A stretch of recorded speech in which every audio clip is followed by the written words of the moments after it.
Deixa ela dormir no sofá. Essas 5 palavras ecoaram na minha cabeça como um tapa na cara.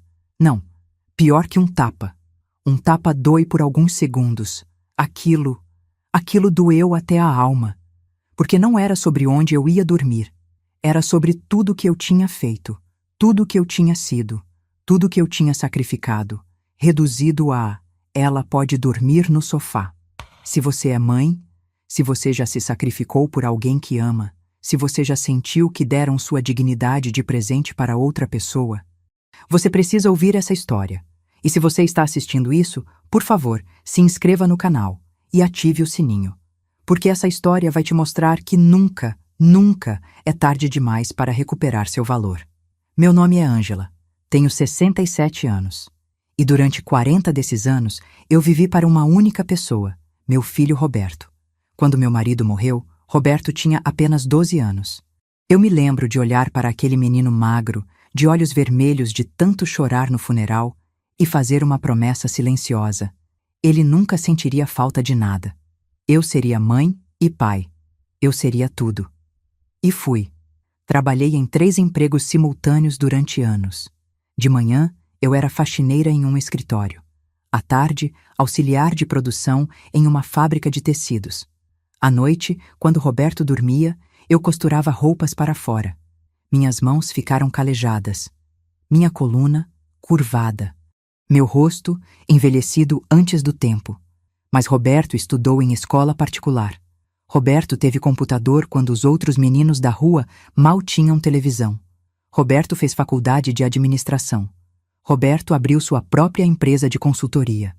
Eu tinha uma casa simples de 2 quartos, em um bairro operário, algumas economias que juntei centavo por centavo, e a satisfação de ver meu filho bem-sucedido. Achei que isso fosse suficiente. Achei que o amor de um filho fosse eterno. Roberto se casou aos 32 anos. A noiva se chamava Patrícia.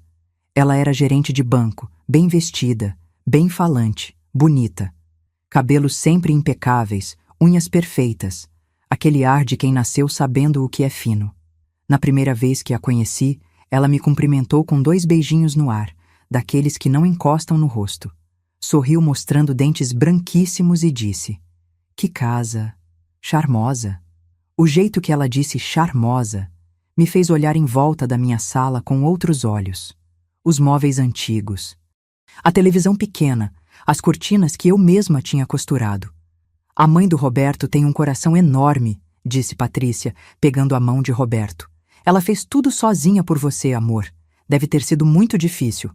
Na época, achei que era empatia. Hoje eu sei. Estava fazendo inventário, calculando quanto eu tinha, quanto eu valia. O casamento foi lindo. Eu vendi umas joias que meu marido tinha me dado e paguei a festa. 200 convidados, buffet completo, decoração com flores importadas.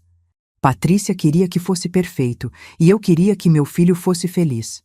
"Mãe, você não precisava", Roberto disse quando soube. Mas seus olhos brilharam. Ele queria aquilo.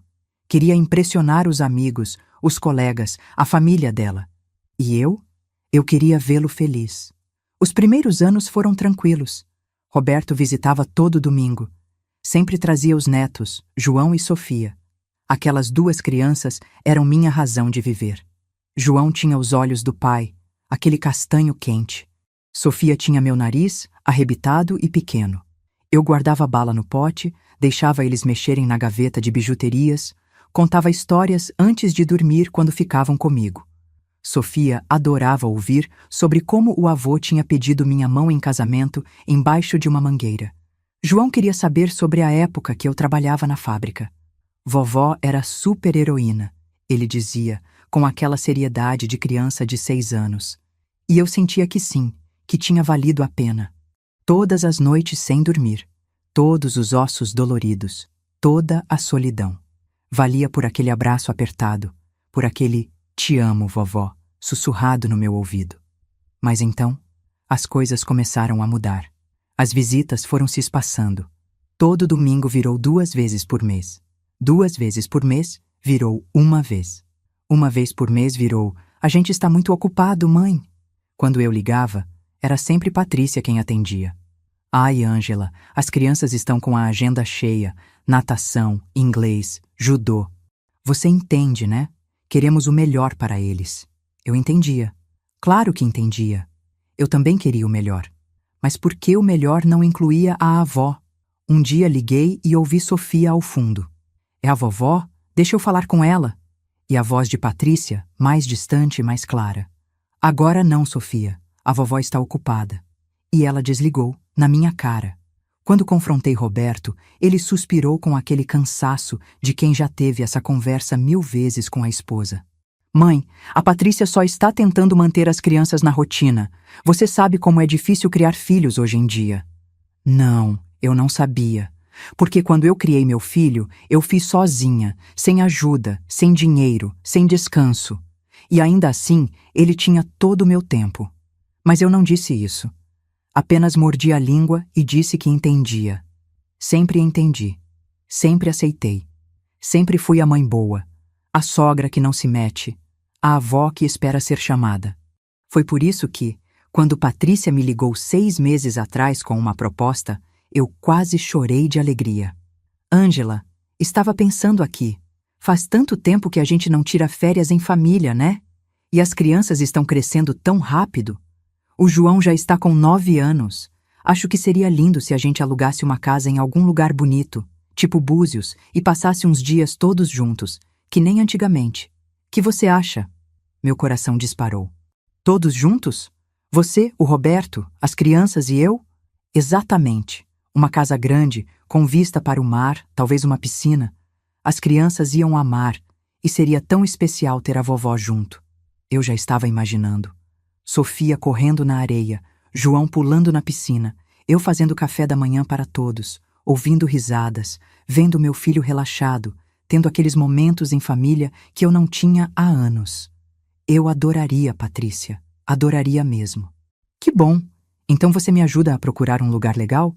Pode ser difícil achar algo disponível nessa época. Claro, claro, pode deixar comigo. Ah, e Ângela, a empresa do Roberto está meio apertada agora, sabe como é? Aquela história da pandemia perdeu alguns clientes, então talvez fosse melhor se a gente dividisse os custos. Ou se você pudesse ajudar um pouquinho mais, já que a gente está com as despesas das crianças todas. Ali estava, a fisgada. Mas eu estava tão deslumbrada com a ideia de ter minha família junta que não vi. Sem problema. Eu pago. Sério? Ai, Ângela, você é um amor. As crianças vão ficar tão felizes. A gente nunca esquece isso, viu? Procurei por dias. Encontrei uma casa linda em Búzios. 3 quartos, 2 banheiros, sala enorme com porta de vidro para o deck, piscina, vista para o mar. R$ 10.500 por uma semana. Era quase tudo que eu tinha economizado nos últimos 2 anos, mas valia. Valia cada centavo. Quando mostrei as fotos para Patrícia, ela quase gritou: Perfeita! Reserva, reserva! Ai, as crianças vão surtar! Roberto me ligou naquela noite. Mãe, você não precisava gastar tanto. Eu quero, filho. Faz tanto tempo que não vejo meus netos direito. E vai ser bom para você também. Você tem trabalhado demais. Ouvi Patrícia ao fundo.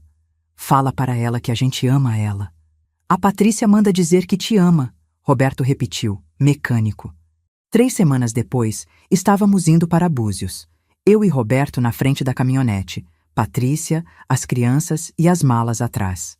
A mãe de Patrícia, Maria, viria no dia seguinte com o marido.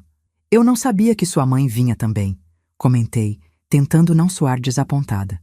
Ah, é surpresa! Patrícia se inclinou do banco de trás, toda animada. Minha mãe estava tão sozinha desde que meu pai se aposentou. Achei que seria legal ter mais gente. Quanto mais, melhor, né? Quanto mais, melhor. Em uma casa de 3 quartos, com 7 pessoas. Mas tudo bem. Eu poderia dormir no sofá se precisasse. O importante era estar junto. A casa era ainda mais linda ao vivo. Branca, moderna, com um jardim que levava direto à piscina. O mar azul brilhava logo ali na frente, a poucos passos. Uau! João correu para dentro, Sofia atrás dele. Carregamos as malas.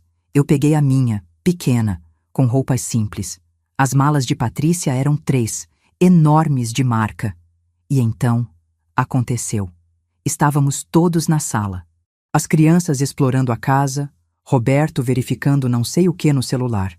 Eu estava na cozinha, já querendo fazer alguma coisa, me sentir útil, quando ouvi Patrícia falar alto, em tom de quem estava organizando as coisas. Tá, gente. Vamos definir os quartos. Minha mãe e meu pai ficam na suíte master, que tem a banheira de hidromassagem. Eu e o Roberto ficamos no segundo quarto, que tem a cama king. As crianças ficam no terceiro quarto, que tem as beliches. Silêncio. Eu parei com a mão no armário, esperando. 3 quartos, 7 pessoas. Patrícia continuou, casual, como se estivesse comentando o clima. E ela pode dormir no sofá. É aquele sofá grande, deve ser até confortável. Ela, não a Ângela, não sua mãe, Roberto, não a avó das crianças. Ela, como se eu fosse um objeto, um cachorro, uma coisa. O sofá da sala, na casa que eu paguei. Os R$ 10.500 que saíram da minha conta. E eu ia dormir no sofá. Olhei para Roberto. Esperei. Esperei que ele dissesse algo. Que ele falasse: Patrícia, minha mãe vai dormir em uma cama. Que ele defendesse a mulher que trabalhou 3 empregos para ele ter computador, que vendeu joias para ele ter festa de casamento, que pagou aquela casa onde ela, a esposa dele, ia dormir em uma cama king. Roberto olhou para mim. Nossos olhos se encontraram. Eu vi algo ali. Desconforto? Culpa? Mas ele olhou para baixo e disse: Mãe, o sofá é grande e a sala tem ar-condicionado. Naquele momento, algo quebrou dentro de mim. Não foi um quebrar dramático com barulho. Foi silencioso, como quando uma rachadura pequena vira um abismo. Sorri. Aquele sorriso que eu tinha praticado a vida toda. O sorriso da mulher que entende, que aceita, que não quer causar problemas. Tudo bem, filho. Não tem problema. Patrícia nem olhou para mim. Já estava indo para o quarto dela, chamando Roberto para ajudar com as malas. Fiquei ali, sozinha na sala, olhando para o sofá bege. R$ 10.500, 40 anos de sacrifícios, 2 mãos calejadas, uma coluna torta, para dormir no sofá. Mas o que eu não sabia naquele momento era que as coisas estavam prestes a ficar muito, muito piores, e que aquele sofá ia ser o menor dos meus problemas. A primeira noite foi terrível. O sofá era bonito, mas desconfortável. Curto demais para eu esticar as pernas completamente. E a sala, apesar do ar-condicionado, tinha aquela iluminação automática do jardim que entrava pela janela enorme. Mas não foi o desconforto físico que me impediu de dormir. Foi a humilhação. Toda vez que eu fechava os olhos, ouvia de novo. E ela pode dormir no sofá. Acordo às 5 da manhã. Sempre acordei cedo, hábito de décadas trabalhando. Dobrei o lençol e o cobertor. Deixei tudo arrumado. Não queria que ninguém descesse e me visse deitada ali feito uma mendiga. Fui para a cozinha. Fiz café, separei frutas, preparei a mesa. Pelo menos isso eu ainda podia fazer. Ainda podia ser útil. Roberto foi o primeiro a descer, às 7. Estava de bermuda e camiseta de dormir. Mãe, você dormiu bem? Ele não olhou nos meus olhos quando perguntou. Dormi, filho. O café está pronto. Obrigado. Ele se serviu, ainda sem me olhar. Desculpa por ontem. A Patrícia, ela estava cansada da viagem. Às vezes ela fala sem pensar. Não precisa pedir desculpa. É que... Bem, você entende, né? A mãe dela raramente sai de casa. A gente queria que ela tivesse conforto. A mãe dela, que eu nunca tinha visto, que não tinha relação nenhuma comigo. Ela tinha direito ao conforto. Mas eu, a mãe dele, a mulher que criou ele sozinha, eu podia dormir no sofá. Eu entendo, filho. E de certo modo, eu entendia. Entendia que na escala de prioridades da minha própria família, eu estava em último lugar. As crianças desceram correndo, animadas. Vovó, você viu a piscina? Posso tomar café rápido e ir nadar? Pode, meu amor. Mas come direitinho primeiro. João me abraçou apertado. Vovó, quando a gente voltar, você vem dormir lá em casa? Minha cama é de solteiro, mas dá para dividir. Antes que eu respondesse, Patrícia apareceu na escada, já impecável com um vestido de linho branco e óculos escuros na cabeça. João, não enche a vovó. Ela tem a casa dela, a gente tem a nossa. O tom era leve, mas tinha algo embaixo, uma farpas. Bom dia, Ângela. Nossa, você acordou cedo. Bom dia, Patrícia. Fiz café. Que fofa. Ela se serviu, pegou uma morango. Gente, os meus pais chegam de tarde. Eu tava pensando, a gente podia ir na praia de manhã, almoçar fora, voltar quando eles chegarem. Que acham? Todos concordaram animados. Todos menos eu, que não tinha sido incluída no a gente. Mãe, você vem, né? Roberto perguntou, quase como se fosse obrigatório perguntar. Vou arrumar a casa, fazer comida para quando seus sogros chegarem, eu disse. Aproveitem vocês. Vi o alívio no rosto de Patrícia. Ângela, você é um anjo. Não precisava, mas obrigada. Eles saíram às 9. Eu fiquei ali, sozinha naquela casa enorme que eu tinha pagado, arrumando bagunça dos outros. Os pais de Patrícia chegaram às 3 da tarde. Eu tinha feito arroz, feijão, farofa, uma carne assada, vinagrete. A mesa estava posta. Maria era uma mulher de uns 60 anos, cabelos pintados de loiro, maquiagem carregada. O marido, Carlos, era quieto, meio apagado. Ela entrou na casa como se fosse dona, olhando tudo com um olhar crítico. Não é tão grande quanto eu imaginei. Foi a primeira coisa que ela disse. Mas a vista é bonita. Patrícia mostrou os quartos. Vocês vão adorar a suíte. Tem banheira de hidromassagem, chuveiro de chuva, closet. É a melhor parte da casa. E você, dona Ângela? Maria se virou para mim, curiosa. Qual é seu quarto? Antes que eu respondesse, Patrícia falou rápida. A Ângela preferiu ficar na sala. Ela disse que não gosta de ficar fechada em quarto. Mentira, deslavada mentira, mas dita com tanta naturalidade que até parecia verdade. Maria me olhou com pena. Aquele tipo de pena falsa, de quem está feliz de não ser você. Ah, entendo. Cada um com suas preferências, né? Jantamos. Eu servi. Patrícia e a mãe conversaram sobre pessoas que eu não conhecia, lugares que eu nunca tinha ido, coisas que eu nunca teria. Roberto participava pouco. As crianças estavam cansadas, com sono. Ângela fez uma comida deliciosa, Roberto disse em algum momento. Foi a única vez que meu nome foi mencionado na conversa. Ela sempre foi muito prestativa, Patrícia concordou, naquele tom que parecia elogio, mas era diminuição. Não é, sogra? Sogra. Palavra que ela nunca usava. Só ali, na frente da mãe, para marcar território. Para mostrar que eu era a sogra, a velha, a que serve. Naquela noite, deitada de novo no sofá, eu chorei. Baixinho, para ninguém ouvir. Chorei pelos 40 anos que dei para meu filho. Chorei pela casa que paguei e onde eu não tinha nem direito a uma cama. Chorei pela mulher que eu tinha sido, forte e lutadora, reduzida a isso. O segundo dia foi pior. Patrícia e a mãe tomaram café tarde, por volta das 11. Vieram já arrumadas, conversando sobre ir ao centro de Búzios fazer compras. Ângela, você cuida das crianças, né? Eles querem ficar na piscina. O Roberto foi resolver um problema da empresa pelo telefone. Não era pedido, era ordem. Claro, elas saíram. Eu fiquei com João e Sofia na piscina. Brinquei com eles, apliquei protetor solar, dei suco, contei histórias. Aquilo eu gostava. Meus netos eram tudo para mim. Mas em algum momento, João perguntou: Vovó, por que você não dorme no quarto com a gente? A beliche de cima está vazia. Porque a vovó gosta de ficar na sala, amor. Mas a mamãe falou que você tá no sofá porque não tem quarto para você. Que a casa era pequena. Mordi a língua. A mamãe estava brincando. Sofia franziu o nariz. Eu não gostei quando ela falou que você é velha e só vê televisão o dia todo.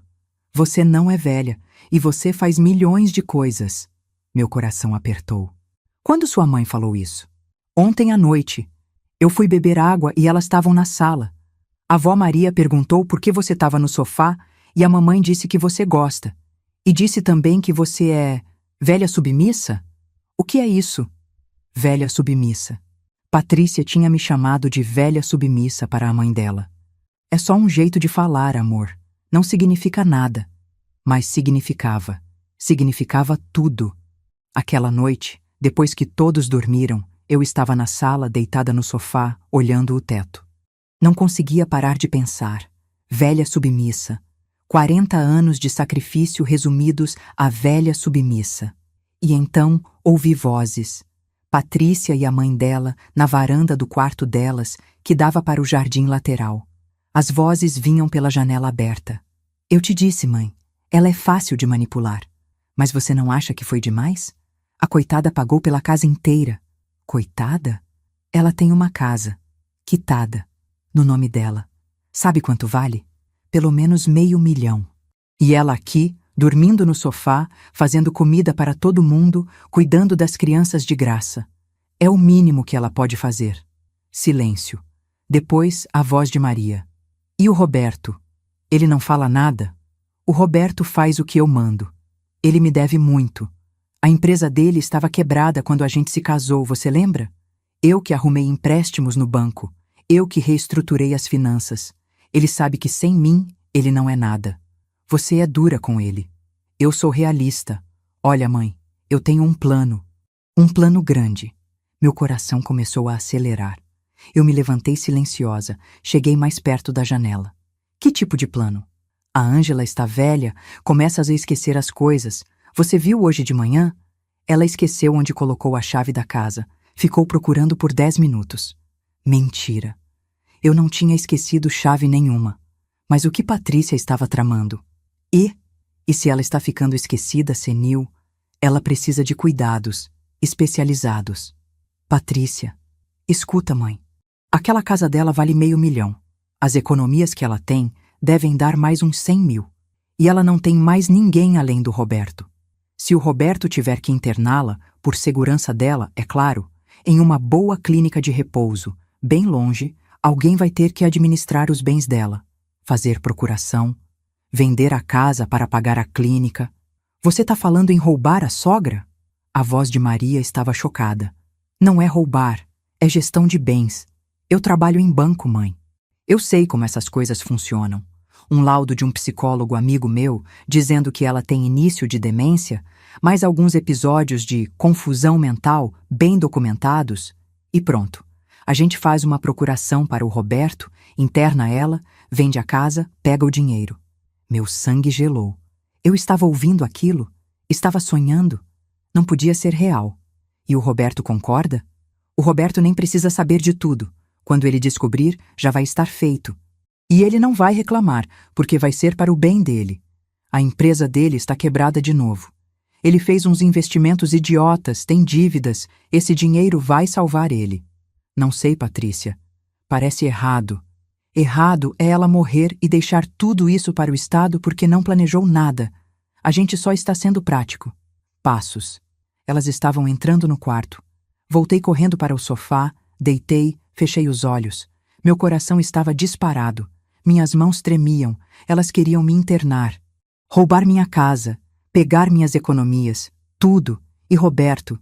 Roberto estava quebrado de novo? Fez investimentos idiotas? Tinha dívidas? Fiquei ali, tremendo, com os olhos fechados, fingindo dormir, mas com o cérebro a mil. 40 anos de sacrifício. E no final, iam me trancar em um asilo e roubar tudo que eu tinha. Mas elas tinham cometido um erro enorme. Elas tinham presumido que eu era fraca, que eu era submissa, que eu ia aceitar. Elas não faziam ideia do que uma mãe é capaz quando encurralam ela. Não dormi naquela noite. Cada vez que fechava os olhos, ouvia de novo. Um laudo dizendo que ela tem demência, interna ela, vende a casa, pega o dinheiro. Às 5 da manhã, quando o céu começou a clarear, eu já tinha tomado uma decisão. Não ia ser vítima. Não dessa vez. Não depois de tudo que eu tinha construído, suado, sacrificado. Precisava de provas. Precisava entender a extensão do plano delas. E precisava proteger minha casa. Me levantei, silenciosa. Fui ao banheiro, lavei o rosto com água fria. A mulher que me olhou no espelho estava diferente. Tinha 40 anos de cansaço nos olhos, mas também algo novo. Raiva. Determinação. Fiz café. Me forcei a agir normalmente. Quando Patrícia desceu, por volta das 9, eu estava na cozinha. Quieta, dócil. Bom dia, Ângela. Nossa, você sempre acorda tão cedo? Bom dia, sim. Costume antigo. Sorri. O sorriso da velha submissa. Que fofa!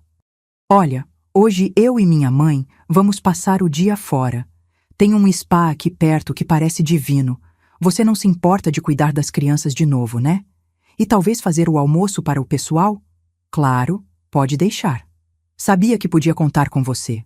Ela pegou uma maçã, mordeu. Ah, e Ângela, você tem andado um pouco esquecida nesses dias.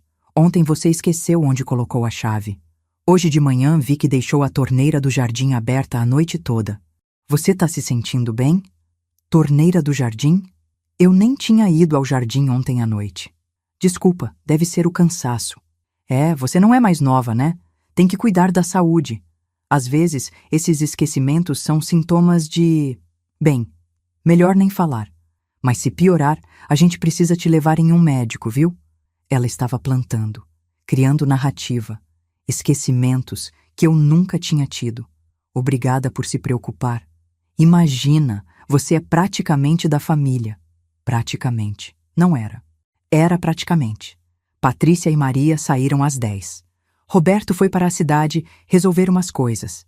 Fiquei com as crianças, Carlos, que passava o dia todo lendo jornal na varanda, e meus pensamentos. Às 2 da tarde, depois de dar almoço para João e Sofia e colocá-los para assistir um filme, tive minha chance.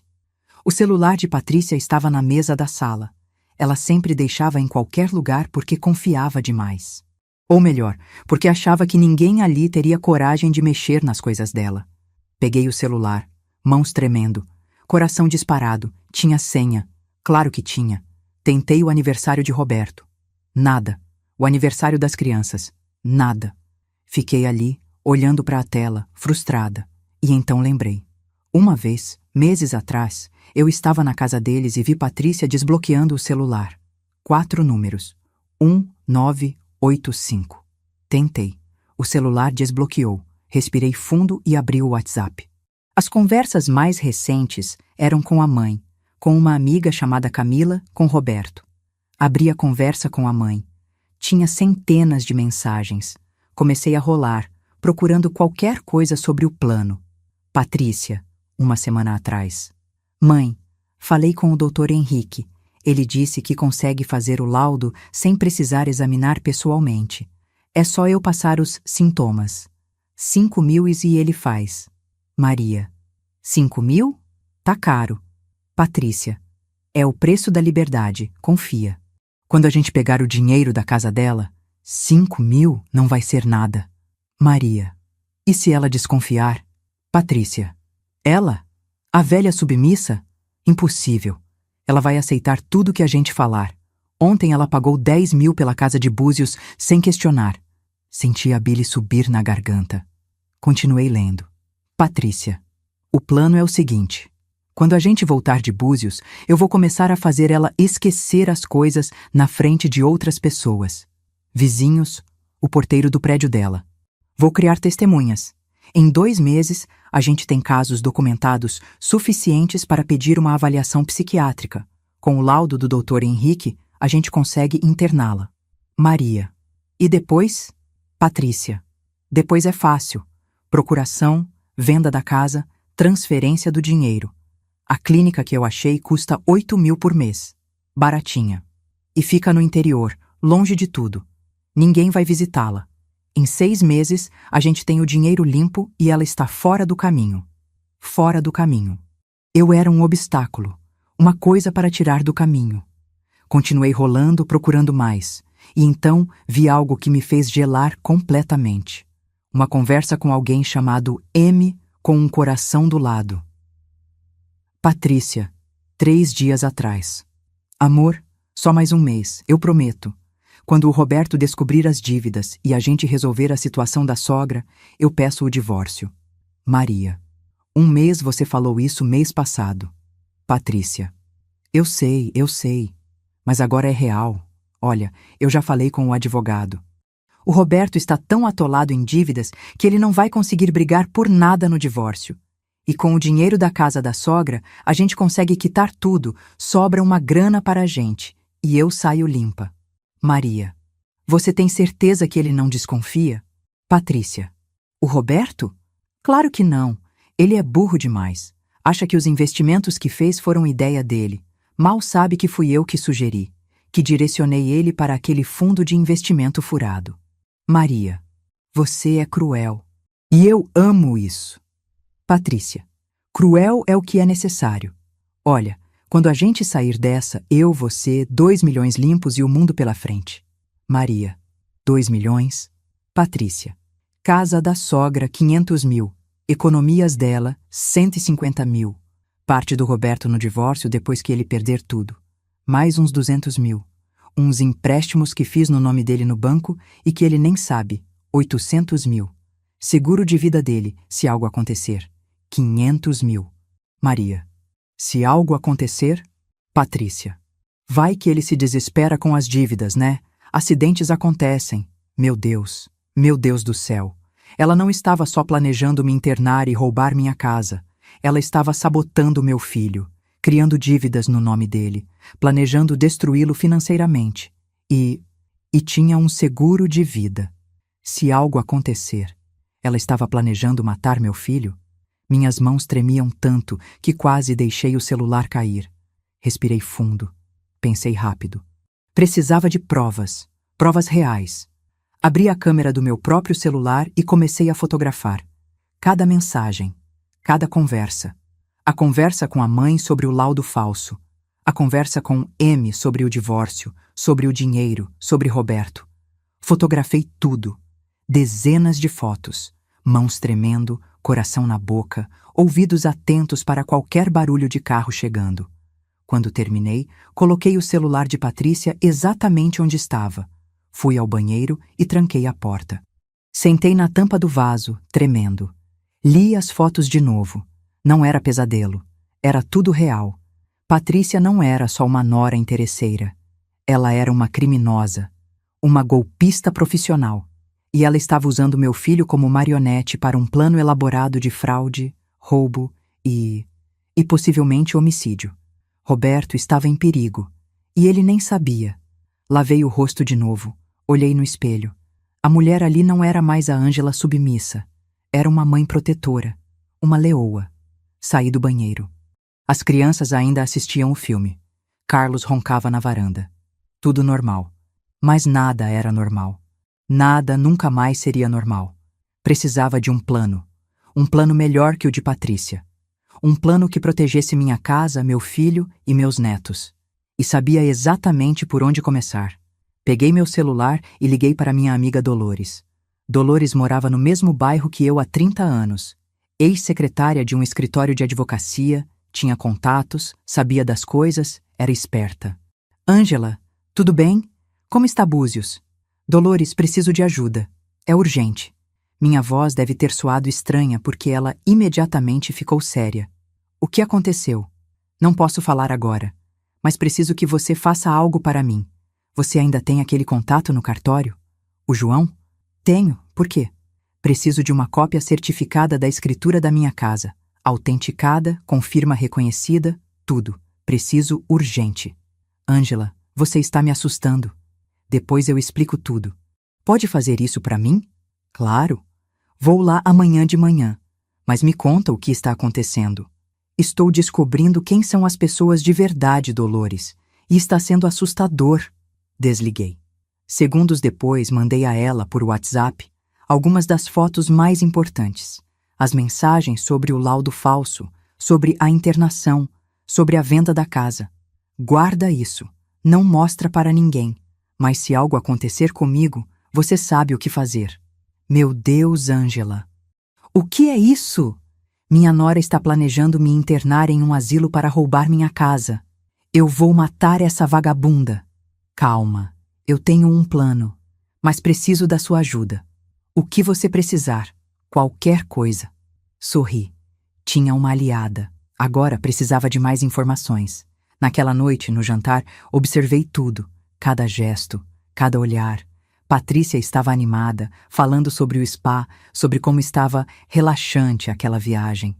Roberto estava quieto, meio pálido, olhando o celular a cada 5 minutos. Tudo bem, filho? Perguntei. Hã? Ah, sim. Só uns problemas no trabalho. Que tipo de problema? Nada demais, mãe. Depois eu resolvo. Patrícia tocou o braço dele, carinhosa. Eu quase vomitei vendo aquela falsidade. Amor, você trabalha demais. Hoje é dia de relaxar. Deixa o trabalho para segunda. É, você tem razão. Ela sorriu. Doce, amorosa.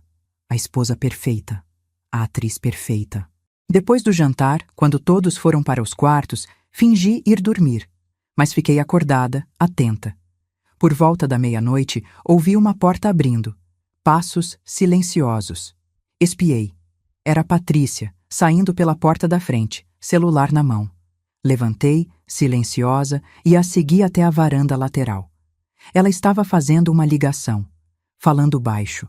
Sim, está tudo certo. Não, ele não desconfia de nada. Na segunda-feira eu transfiro mais um pouco.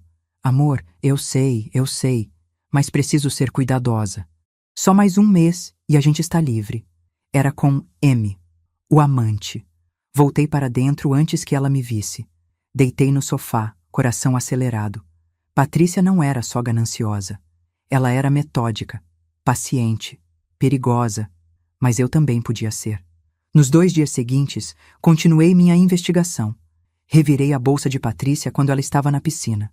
Achei um papel com anotações.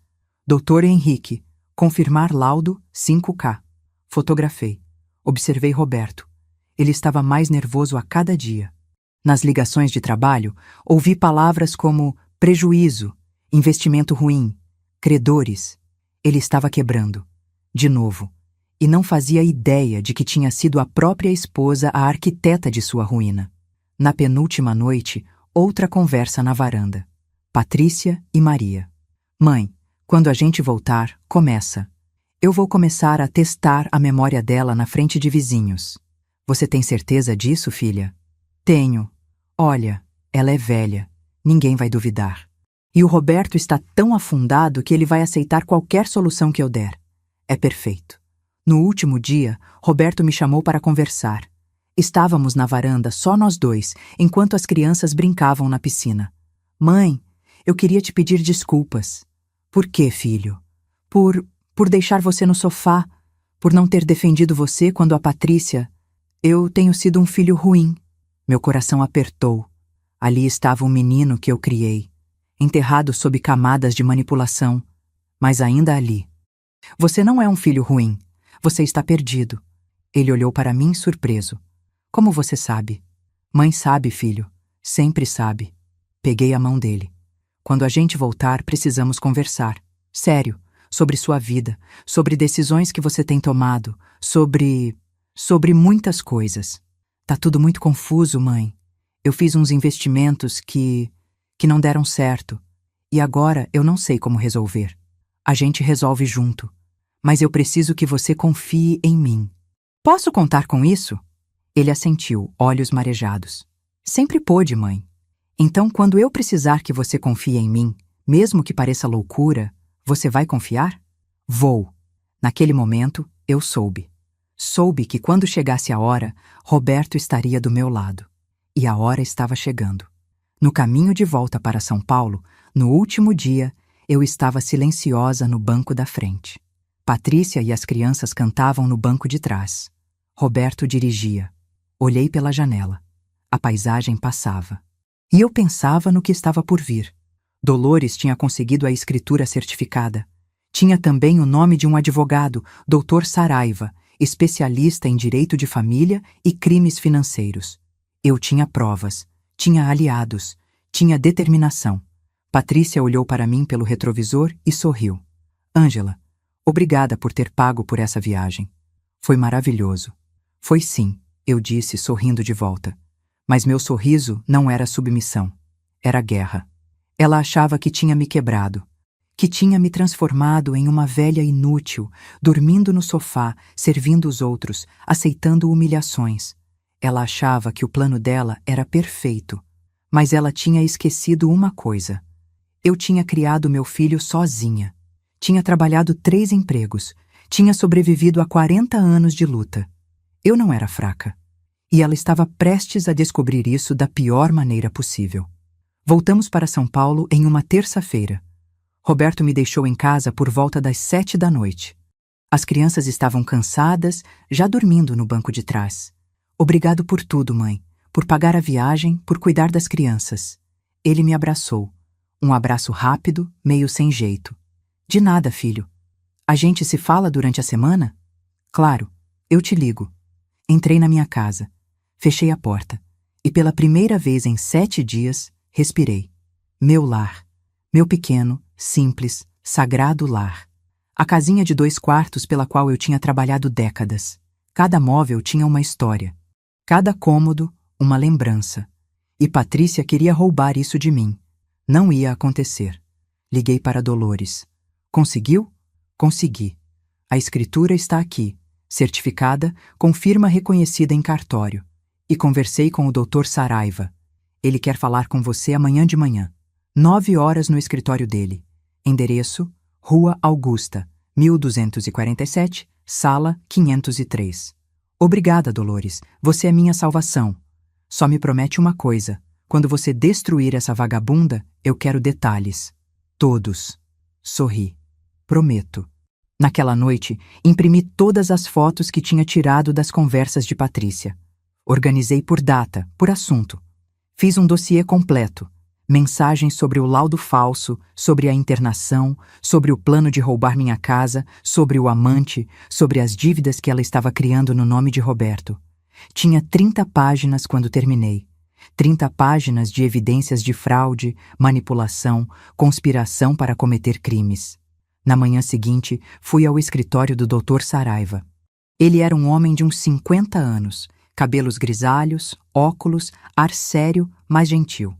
Dona Ângela, a Dolores me falou um pouco da situação, mas preciso que a senhora me conte tudo, desde o começo. E eu contei. Cada detalhe. A viagem, o sofá, as conversas que escutei, as mensagens que fotografei. Mostrei o dossiê. Dr. Saraiva leu tudo. Sua expressão ficou cada vez mais grave. Dona Ângela, isso aqui é muito sério. Conspiração para cometer fraude. Falsificação ideológica, se ela de fato conseguir esse laudo falso. Crimes contra o patrimônio. E dependendo de como interpretar essas mensagens sobre o seguro de vida, pode configurar até mesmo conspiração para homicídio. Eu sei. Por isso vim ao senhor. A senhora quer processar sua nora? Quero proteger minha casa, meu filho e meus netos. Se processar ela é o caminho, então sim. Vou ser franco. Com essas provas, a senhora tem um caso sólido, mas vai ser doloroso. Para seu filho, especialmente. Ele vai ter que saber de tudo. A traição, as dívidas, o plano. Ele precisa saber, antes que seja tarde demais. Dr. Saraiva assentiu. Então vamos fazer o seguinte. Primeiro, vamos proteger seu patrimônio. Vou fazer um documento declarando você plenamente capaz, com avaliação de um psiquiatra idôneo. Vou também registrar essas evidências em cartório, com data e hora, para que não possam ser contestadas depois. E depois? Depois eu sugiro que a senhora confronte seu filho, mostre a ele as provas, dê a ele a chance de se separar dela voluntariamente, de denunciar as fraudes que ela cometeu no nome dele. Se ele cooperar, a justiça pode ser mais branda com ele, dependendo do grau de envolvimento dele nos crimes. Ele não está envolvido, ele é vítima também. Espero que sim, porque se não conseguirmos provar isso, Dona Ângela, seu filho pode ser preso junto com sua nora. Meu coração apertou. O que eu faço? Marca um encontro com ele, sozinho, mostra as provas, vê a reação dele. Se ele for inocente, ele vai cooperar. Se não for... Dr. Saraiva não terminou a frase. Ele é inocente, eu conheço meu filho. Espero que esteja certa. Saí do escritório com um plano de ação. Primeira parada. Psiquiatra. Dr. Saraiva tinha indicado uma doutora Helena Moreira, respeitada, imparcial. A consulta foi no dia seguinte. Ela me fez diversos testes. Memória, raciocínio, orientação temporal e espacial. Conversa sobre minha vida, meus hábitos, minha saúde mental. No final ela disse, Dona Ângela, a senhora tem uma saúde mental impecável. Memória excelente para sua idade. Raciocínio lógico preservado. Não há absolutamente nenhum sinal de demência, senilidade ou qualquer outro comprometimento cognitivo. Vou emitir um laudo completo atestando isso. Obrigada, doutora. Posso perguntar por que precisa desse laudo? Contei brevemente. Ela ficou horrorizada. Isso é criminoso. Se conseguir provar que sua nora estava planejando conseguir um laudo falso para interná-la, ela pode ser presa. É exatamente o que pretendo fazer. Com o laudo em mãos, registrei tudo em cartório. As provas, o dossiê, o laudo psiquiátrico, a escritura da casa. Tudo devidamente certificado, datado, impossível de contestar. Agora, faltava a parte mais difícil: confrontar Roberto. Liguei para ele na quinta-feira. Filho, podemos nos encontrar? Só eu e você. Preciso conversar sobre algo importante. Claro, mãe, está tudo bem? Vai estar. Amanhã de manhã, às 10, na minha casa? Tá bom, eu vou. Desliguei e respirei fundo. Amanhã, meu filho ia descobrir que a mulher com quem era casado era uma criminosa, que sua vida tinha sido manipulada, que ele estava sendo usado. Ia doer muito, mas era necessário. Na sexta-feira, às 10 em ponto, Roberto tocou a campainha. Estava com olheiras profundas, rosto cansado. Parecia ter envelhecido 10 anos. Oi, mãe. Ele me beijou no rosto. Oi, filho. Entra. Fiz café. Sentamos na mesa da cozinha. Servi café, pão, bolo. Ele comeu em silêncio.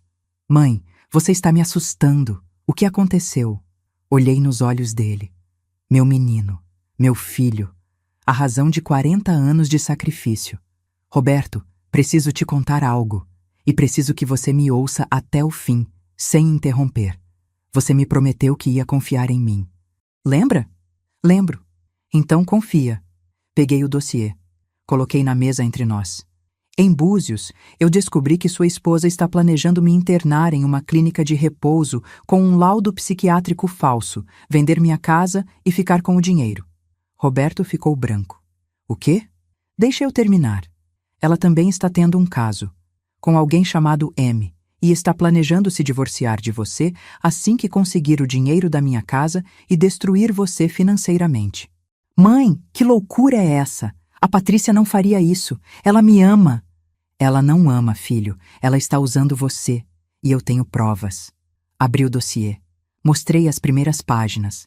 As mensagens sobre o laudo falso, sobre a internação, sobre a venda da casa. Roberto lia cada vez mais pálido. As mãos tremiam.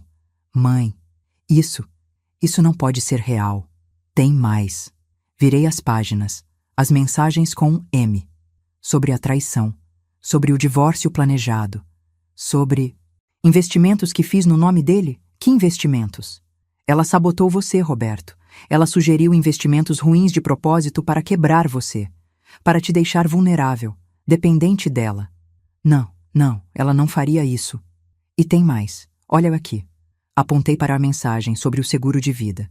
Seguro de vida dele se algo acontecer. Vai que ele se desespera com as dívidas, né? Acidentes acontecem. Roberto leu, releu, leu de novo. E então começou a chorar. Não foi aquele choro silencioso de homem adulto. Foi um soluço profundo, de criança, de dor, de traição, de quebra completa. Ela quer me matar? Não sei se quer de fato, filho, mas no mínimo ela está considerando a possibilidade e está se preparando para lucrar com isso. Roberto colocou as mãos no rosto. Os ombros tremiam. Eu sou um idiota completo. Você me avisou, mãe, tantas vezes, e eu nunca escutei. Você estava apaixonado, cego. Ela é boa no que faz. Ela me destruiu. Minha empresa está quebrada. Eu tenho dívidas que não sei nem de onde vieram. Eu perdi você, perdi tempo com meus filhos, perdi tudo. Para quê? Para uma mulher que só queria me usar? Peguei a mão dele. Ainda dá tempo de consertar. Como? Como eu conserto isso? Primeiro, você precisa saber exatamente que dívidas existem no seu nome. Eu já consultei um advogado. Ele vai te ajudar a investigar. Segundo, você precisa se separar dela. Imediatamente. Antes que ela execute o plano completamente. E as crianças? As crianças vão ficar com você. Eu vou te ajudar. Como sempre ajudei. Roberto me olhou com aqueles olhos vermelhos, rasos de lágrimas. Por que você faz isso, mãe? Depois de tudo que eu deixei acontecer com você, você ainda me ajuda? Porque você é meu filho. E mães não desistem dos filhos, mesmo quando os filhos desistem delas. Ele me abraçou, apertado, como não me abraçava desde criança, e chorou no meu ombro. Eu sinto muito, por tudo, pela forma que deixei ela te tratar, por não ter te defendido, por ter sido tão cego. Eu sei, filho, eu sei. Ficamos assim por longos minutos, mãe e filho, unidos de novo, contra o inimigo comum. Quando Roberto se afastou, ele estava diferente, mais forte, determinado. O que eu faço agora? Agora você vai para casa. Age normalmente. Não deixa ela desconfiar. Enquanto isso, você investiga suas finanças, descobre exatamente o que ela fez. Na segunda, a gente se encontra com o advogado. E então a gente acaba com ela. Roberto assentiu. Pode ser perigoso. Se ela descobrir, por isso você precisa ser cuidadoso. Age como se nada tivesse acontecido, mas vai juntando informações, extratos bancários, contratos, documentos, tudo. Tudo bem. Ele foi embora. Eu fechei a porta e respirei. O plano estava em movimento. Durante o fim de semana, Roberto me mandou mensagens. Tinha achado contratos de empréstimo no nome dele que ele nunca assinou, transferências bancárias que ele não autorizou, investimentos em fundos que ele nem conhecia. Patrícia tinha criado quase R$ 1 milhão em dívidas no nome dele. Na segunda-feira, nos encontramos com o Dr. Saraiva. Roberto levou todos os documentos. O advogado analisou tudo. Grave. Isso é fraude bancária em grande escala, falsificação de assinatura, crimes contra o sistema financeiro. Seu caso é complexo, Roberto, porque você é casado com ela. Vai ser difícil provar que você não tinha conhecimento. Mas ele não tinha, eu disse. Ele descobriu agora. Então ele precisa denunciar. Imediatamente. Ir à polícia, fazer um boletim de ocorrência, pedir investigação. E se eu fizer isso, o que acontece com ela? Roberto perguntou. Ela vai ser investigada. Se as provas forem consistentes, será indiciada. Pode ir para a cadeia. E você, se cooperar completamente com a investigação, tem chances de não ser punido como cúmplice. Roberto olhou para mim. Mãe, se eu denunciar ela, as crianças vão sofrer. Vão descobrir que a mãe é uma criminosa. As crianças já estão sofrendo, filho. Crescendo em uma casa de mentiras, com uma mãe que não ama o pai, que está ensinando elas valores errados. A verdade dói, mas a mentira destrói. Ele respirou fundo. Então vamos fazer. Como a gente faz? Dr. Saraiva se inclinou. Primeiro você separa os bens, imediatamente. Depois faz o boletim de ocorrência com todas as provas. Então, confronta ela. Na frente de testemunhas, de preferência. Grava a conversa, se possível. Deixa ela se incriminar. Depois, pede o divórcio e a guarda dos filhos. Testemunhas? Eu perguntei. Quanto mais gente presenciar o confronto e a confissão dela, mais forte fica o caso. Então eu sei exatamente quando fazer, eu disse. Roberto me olhou, confuso. Quando? Na festa de aniversário de Sofia, sábado que vem. Vai estar toda a família da Patrícia, nossos amigos, vizinhos. Perfeito. Dr. Saraiva sorriu. Perfeito. Patrícia tinha planejado minha destruição nos mínimos detalhes. Tinha tramado por meses. Tinha sido cuidadosa, meticulosa, cruel. Mas ela tinha subestimado uma coisa. Uma mãe protegendo seu filho é a força mais perigosa do universo. E no aniversário de 9 anos da minha neta, o mundo de Patrícia ia desmoronar. A semana passou devagar. Cada dia era uma tortura de ansiedade, planejamento e segredos. Roberto agiu perfeitamente. Continuou indo para casa todos os dias como se nada tivesse mudado. Beijava Patrícia na bochecha, jantava com ela, dormia no mesmo quarto. Mas por dentro, ele estava fervendo de raiva e desespero. É difícil, mãe, ele me disse em uma de nossas ligações secretas. Olhar para ela e saber o que ela fez, o que ela planejou. Fingir que está tudo normal. Eu sei, filho, mas é só mais alguns dias. E quanto mais natural você agir, menos ela vai suspeitar. Ontem ela estava no computador e eu espiava pelo canto do olho. Ela estava pesquisando clínicas de repouso, para você. Senti um calafrio. Ela está acelerando o plano. O que a gente faz? Nada. Deixa ela pensar que está ganhando. Quanto mais confiante ela estiver, menos cautelosa vai ser. Na terça, Roberto separou os bens. Tirou tudo que era dele e meu de qualquer conta conjunta. Transferiu para uma conta nova, em outro banco que Patrícia não tinha acesso. Moveu também as economias das crianças para contas protegidas em nome deles com Roberto como tutor único. Ela vai notar, ele disse nervoso. Não vai. Ela só checa a conta quando vai fazer alguma movimentação grande. E agora que está perto de executar o plano da sua mãe, ela está focada nisso. Estava certa. Patrícia não notou nada. Na quarta, Roberto foi à delegacia com o Dr. Saraiva. Fez um boletim de ocorrência detalhado.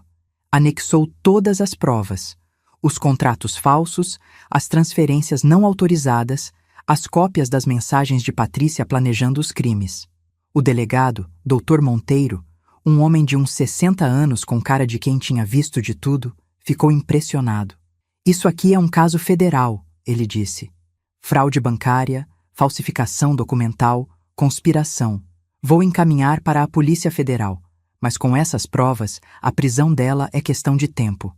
Quanto tempo? Roberto perguntou. Dependendo da investigação, 1 semana, 2. Mas se ela confessar na frente de testemunhas, como vocês estão planejando, pode ser na hora. Na quinta fizemos um ensaio. Eu, Roberto, Dr. Saraiva e Dolores. Sentamos na sala do advogado e planejamos cada passo do confronto. Patrícia não pode saber que foi planejado, Dr. Saraiva orientou. Tem que parecer natural. Como se Roberto tivesse descoberto as coisas e decidiu confrontar ali, naquele momento. Como? Roberto perguntou. Você vai chegar na festa normal, vai cantar parabéns, vai cortar o bolo. E aí, em um momento que todo mundo estiver reunido, você chama atenção. Diz que tem um anúncio importante. E se ela fugir? Por isso você precisa de gente bloqueando as saídas, discretamente. Dolores, você pode? Posso. Levo meu marido e meus 2 filhos, todos adultos, grandões. A gente se posiciona perto das portas. E eu vou gravar tudo, eu disse, mostrando meu celular novo que Dolores tinha me ajudado a comprar. Áudio e vídeo. Perfeito. E eu vou estar lá também, como convidado. Sou amigo da família, certo? Se ela tentar algo, eu intervenho legalmente. Revisamos o plano 3 vezes. Cada palavra que Roberto ia dizer. Cada documento que ia mostrar. Cada reação possível de Patrícia e como lidar. E se ela negar tudo? Roberto perguntou. Ela vai. No começo. Mas você tem as provas. E quando perceber que não tem saída, vai fazer uma de 2 coisas: desmoronar ou atacar. Atacar como? Verbalmente. Vai tentar virar o jogo. Acusar você de algo, implorar, manipular. É o padrão de pessoas assim. Mas você não pode ceder. Tem que ficar firme. Vou ficar. Na sexta, fui com Dolores comprar um vestido novo. Para a festa, eu disse a ela. Quero estar bonita quando aquela víbora cair. Dolores riu. Você está diferente, Ângela. Mais forte. Estou. Passei a vida sendo empurrada, aceitando, abaixando a cabeça. Mas chega. Quando alguém tenta te destruir, você tem 2 opções: se curva ou se levanta. Eu escolhi me levantar. Comprei um vestido azul marinho, elegante, mas simples. Sapatos baixos, confortáveis, nada chamativo. Mas me senti diferente quando me vi no espelho. Senti que era eu mesma de novo. Ângela. Não a sogra submissa. Não a velha inútil. Eu. No sábado de manhã, o dia da festa, acordei às 5. Não conseguia dormir mesmo. Fiz café, sentei na varanda, olhei o céu clareando. Em algumas horas, 40 anos de manipulação, humilhação e planos malignos iam ser expostos. Patrícia ia cair. Roberto ia se libertar. E eu ia recuperar minha dignidade. Mas tinha medo também. Medo de que algo desse errado. Medo da reação de Patrícia. Medo de como as crianças iam reagir. João e Sofia, meus netos, iam ver a mãe sendo desmascarada. Iam sofrer, mas não tinha outro jeito. Crianças são resilientes. Dor passageira é melhor que uma vida de mentiras. Às 2 da tarde, cheguei no salão de festas que Patrícia tinha alugado. Era em um clube espaçoso, decorado com o tema Frozen que Sofia adorava. Balões azuis e brancos, castelo inflável, mesa de doces enorme. Patrícia estava lá, linda como sempre, vestido branco, cabelo preso, sorrindo para os convidados. A anfitriã perfeita. Ângela, ela me cumprimentou com beijinhos falsos. Você está linda, adorei o vestido. Obrigada, Patrícia. A festa está linda. Né? Eu me esforcei. Queria que fosse perfeita para a Sofia. Ela se inclinou, baixando a voz. Ah, e Ângela, depois da festa, queria conversar com você sobre uma coisa. É sobre sua saúde. Tenho notado uns esquecimentos e tal. Achei um médico muito bom, especialista em idosos. Acho que seria bom você fazer uma avaliação. Olhei nos olhos dela. Tão confiante. Tão certa de que ia ganhar. Claro, Patrícia, a gente conversa depois. Ótimo. Ela me deu um tapinha no braço e foi cumprimentar outros convidados. Dolores chegou logo depois, com o marido Ronaldo e os filhos Marcelo e André. Todos corpulentos, sérios. Posicionaram-se estrategicamente perto das duas portas do salão. Doutor Saraiva chegou às 3, discreto, com a esposa. Misturou-se aos convidados como se fosse só mais um amigo da família. Roberto estava tenso. Eu via nos olhos dele, mas estava agindo bem. Brincava com as crianças, conversava com os convidados, sorria. Às 4, cantamos parabéns. Sofia estava radiante, vestida de Elsa, soprando as velhinhas. João pulava ao lado dela. Aquele momento era deles. Puro, inocente. Em minutos ia acabar, mas era necessário. Cortamos o bolo, distribuímos fatias, as crianças correram para o castelo inflável. Os adultos conversavam em grupinhos. E então Roberto pegou um copo e uma colher. Bateu, fazendo um ruído que chamou atenção. Pessoal, posso ter a atenção de todos por um minuto? As conversas foram cessando. Todos se viraram para ele. Patrícia estava do outro lado do salão. Sorriu, achando que era algum discurso fofo de pai. Roberto respirou fundo e olhou para mim. Acenei com a cabeça. Ele olhou para Dr. Saraiva. O advogado também acenou. Era a hora. Eu sei que esse é um dia de festa, de alegria. E para Sofia e João é. Mas infelizmente, para mim, esse também é o dia em que preciso fazer algo muito difícil. Preciso contar uma verdade que vai chocar muita gente aqui. Patrícia franziu a testa. Começou a andar em direção a Roberto. Amor, o que você está fazendo? Roberto levantou a mão, parando ela. Fica onde está, Patrícia. Você vai querer ouvir isso. O tom dele era duro, firme. Todo mundo percebeu. O salão ficou em silêncio total. Há alguns dias, minha mãe me procurou com uma história que parecia absurda. Ela me disse que você, Patrícia, estava planejando interná-la em uma clínica de repouso usando um laudo psiquiátrico falso para poder roubar a casa dela. Gasps, murmúrios. Patrícia ficou branca. Roberto, que absurdo é esse? Você está louco? Deixa eu terminar. No começo, eu não acreditei. Pensei que minha mãe estava confusa, paranoica. Mas ela tinha provas, fotos de conversas do seu celular. Conversas com sua mãe, planejando nos mínimos detalhes como iam fazer isso. Isso é invasão de privacidade. Ela não tinha direito de mexer no meu celular. Você deixou desbloqueado, na casa que ela pagou, onde você a humilhou, dizendo que ela ia dormir no sofá. Lembra? Patrícia olhou em volta. Todo mundo estava olhando para ela. Roberto, você está me constrangendo na frente de todo mundo. Para. A gente conversa em casa. Não. A gente conversa aqui, agora, na frente de testemunhas. Tirou papéis do bolso do paletó. O dossiê. Aqui estão as provas. Conversas entre você e sua mãe sobre pagar R$ 5.000 para um Dr. Henrique fazer um laudo falso dizendo que minha mãe tem demência. Sobre interná-la. Sobre vender a casa dela. Quer que eu leia em voz alta? Não! Você não tem direito. Tenho. Porque você estava planejando destruir minha família. Minha mãe. Maria, a mãe de Patrícia, estava pálida em um canto. As pessoas olhavam para ela também. Ela virou o rosto. E tem mais. Roberto continuou, voz tremendo, mas firme. Você também está tendo um caso. com alguém que você chama de M nos seus contatos, e estava planejando se divorciar de mim assim que conseguisse o dinheiro da minha mãe. Agora os gaspes foram mais altos. Patrícia olhou em volta, desesperada. E tem ainda mais. Você criou dívidas no meu nome. Quase R$1 milhão. Falsificou minha assinatura em contratos de empréstimo. Sugeriu investimentos ruins de propósito para me quebrar financeiramente. Você me sabotou. Durante anos. Patrícia estava tremendo. Isso é mentira. Mentira! Então explica isso. Roberto mostrou papéis. Contratos com minha assinatura que eu nunca assinei. Perícia grafotécnica comprovou que é falsificação. Patrícia procurou uma saída com os olhos. Viu as portas bloqueadas por Ronaldo e os filhos de Dolores. Não tinha para onde correr. Você está me armando uma cilada. Não. Você armou uma cilada para mim, para minha mãe, para minha família. E agora, todo mundo aqui sabe. E então foi minha vez. Dei um passo à frente. Olhei Patrícia nos olhos. Você me chamou de velha submissa. Achou que eu ia aceitar tudo calada.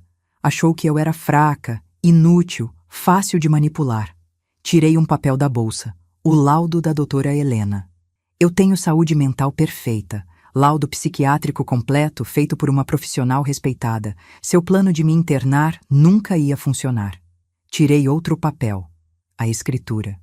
E minha casa está registrada em cartório, com toda a documentação protegida. Você nunca ia conseguir vendê-la. Olhei em volta para todos os convidados, para a família dela, para todo mundo. Vocês sabem quantos anos eu trabalhei para ter essa casa? 40. Trabalhei em 3 empregos simultaneamente. Criei meu filho sozinha, viúva, sem ajuda de ninguém. Paguei cada tijolo daquela casa com meu suor. E essa mulher achou que podia simplesmente roubar tudo de mim. Voltei-me para Patrícia. Mas você errou, porque eu posso ser velha, posso ser simples, mas eu não sou submissa. Nunca fui, e você acabou de descobrir isso. O silêncio no salão era ensurdecedor. Você podia ouvir o vento passando pelas janelas abertas, o som distante das crianças no castelo inflável, alheias ao drama adulto que se desenrolava. Patrícia estava no meio do salão, sozinha, com todas as atenções voltadas para ela. Seu rosto tinha passado do branco para o vermelho. Raiva, medo, desespero. Vocês não entendem, ela começou, voz trêmula. A Ângela, ela estava ficando esquecida. Eu estava tentando proteger ela, tentando proteger todo mundo. Vocês não viram como ela estava em Búzios, confusa, perdendo coisas. Mentira, eu disse firme. Você inventou que eu estava perdendo coisas. Você mesma escondeu a chave da casa para poder depois dizer que eu tinha esquecido onde estava. Como você sabe disso? A pergunta escapou antes que ela pudesse se controlar. Porque eu ouvi. Ouvi você falando com sua mãe na varanda, sobre o Dr. Henrique, sobre o laudo falso, sobre o plano de internar eu e roubar minha casa. Os olhos de Patrícia se arregalaram. Você estava escutando? Eu estava deitada no sofá, naquele sofá onde você me colocou, na casa que eu paguei. E vocês falavam como se eu fosse um objeto, uma coisa velha e inútil para tirar do caminho. Eu não quis dizer... Você disse exatamente isso, Roberto interrompeu. Eu li as mensagens, Patrícia. A velha submissa, fácil de manipular, fora do caminho. Você falava da minha mãe como se fosse lixo. A mãe de Patrícia deu um passo à frente, envergonhada. Patrícia, isso é verdade? Patrícia se virou para ela, desesperada. Mãe, você sabia, você estava comigo, você concordou com o plano. Maria empalideceu. As pessoas ao redor começaram a murmurar, olhando para ela com nojo. Eu pensei que fosse só conversa. Pensei que você não ia fazer de verdade, Maria gaguejou. Claro que ia, e você ia ganhar parte do dinheiro. Você é tão culpada quanto eu. Agora Maria estava sendo olhada com a mesma repulsa. Carlos, o marido dela, se afastou um passo, como se não quisesse ser associado. Dr. Saraiva se adiantou, mostrando sua carteira de advogado. Patrícia, Maria, vocês têm direito a ficar caladas. Mas tudo o que estão dizendo pode e será usado contra vocês em um processo criminal. Patrícia olhou para ele confusa. Quem é você? Dr. Saraiva. advogado de Ângela e Roberto, e estou gravando essa conversa inteira com consentimento de todos neste salão. Continuem, por favor. O pânico tomou conta do rosto de Patrícia. Ela olhou para Roberto. Amor, por favor, você não entende. Eu fiz tudo isso por você. A empresa estava quebrada. A gente precisava de dinheiro. Eu estava tentando salvar você. Mentira, Roberto disse, voz firme, mas dolorida. Você estava me destruindo. Você criou dívidas no meu nome. Falsificou minha assinatura. Sugeriu investimentos ruins de propósito. Você não estava me salvando. Estava me afundando. Isso não é verdade. Roberto mostrou mais papéis. Aqui. Contrato de empréstimo de R$300 mil. Eu nunca assinei isso. Perícia grafotécnica comprovou. Você falsificou minha assinatura. Eu assinei por você porque você estava muito ocupado. Sem minha permissão. Isso é crime. Patrícia se virou para os convidados desesperada, procurando aliados. Vocês não entendem. Casamentos são difíceis. Às vezes a gente precisa tomar decisões sem consultar o outro. Isso não é crime. Falsificação de documento é crime, sim. Dr. Saraiva interveio. Fraude bancária é crime. Conspiração para cometer fraude é crime. E planejamento de internação forçada com documentação falsa é crime. E traição? Uma voz feminina veio do fundo. Era Camila, a melhor amiga de Patrícia, que tinha aparecido na festa. E ter um amante enquanto destrói seu marido, isso não conta? Patrícia olhou para Camila, traída. Como você... Eu vi as mensagens, quando você me emprestou seu celular semana passada para fazer uma ligação. Vi você falando com MSV, você planejando fugir com ele, com o dinheiro do Roberto. Eu não disse nada porque achei que era problema seu. Mas agora eu vejo que você é pior do que eu imaginava. Camila, você não entende? Eu entendo sim. Você é uma golpista, uma criminosa. E eu fui amiga de você durante anos sem saber. Patrícia estava cercada, sem aliados, sem saída. E então ela fez o que pessoas desesperadas fazem. Atacou. Virou-se para Roberto, olhos brilhando de raiva. Você quer saber a verdade? A verdade completa? Tudo bem, vou contar. Patrícia, você tem o direito de ficar calada, Dr. Saraiva avisou. Cala a boca, ela gritou para o advogado. Depois olhou para Roberto. Você acha que é inocente? Você acha que não sabia de nada? Você sabia sim. Sabia do quê? Roberto estava confuso. Das dívidas. Você sabia que sua empresa estava quebrada. Eu te avisei várias vezes. Mas você não quis ouvir. Continuou fazendo investimentos idiotas, gastando dinheiro que a gente não tinha. E quando eu sugeri pegar emprestado com sua mãe ou usar a casa dela como garantia, você concordou. Eu nunca concordei em falsificar documentos. Você concordou em usar ela. Você disse, a gente precisa de dinheiro, faz o que for preciso. Lembra? Na noite depois que o banco negou o nosso último empréstimo? Você disse, faz o que for preciso? Roberto ficou pálido. Eu disse isso no desespero. Não pensei que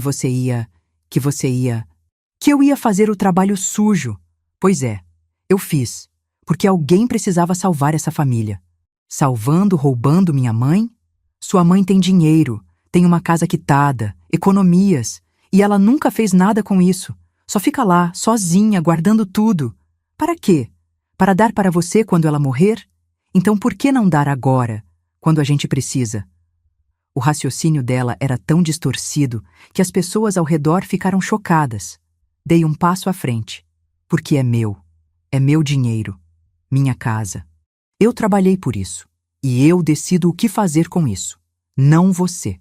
Você é egoísta, Patrícia gritou para mim. Egoísta! Seu filho está se afogando em dívidas e você fica aí, sentada no seu dinheiro, sem ajudar. Meu filho está se afogando porque você o afundou. Eu gritei de volta. Você criou dívidas no nome dele, você sabotou a empresa dele, você fez tudo isso de propósito. Eu fiz para poder controlar a situação. Se ele estivesse bem-sucedido, ele não precisaria mais de mim. Ele me deixaria, como todos os homens deixam. Eu precisava que ele dependesse de mim. Silêncio. Ela tinha confessado, admitido tudo, na frente de 50 pessoas. Roberto a olhava como se estivesse vendo um monstro. Você me sabotou para me manter preso a você? Eu te amava e sabia que se você tivesse sucesso, tivesse dinheiro, você ia encontrar alguém melhor, alguém mais jovem. Então eu fiz o que precisava fazer para te manter, destruindo minha vida, destruindo minha mãe, traindo eu com outro homem. A menção do amante pareceu acordar algo em Patrícia. Ela percebeu que tinha falado demais. Tentou recuar. O Marcos, ele não significa nada. É só uma válvula de escape. Eu ia terminar com ele depois que a gente resolvesse tudo. Marcos?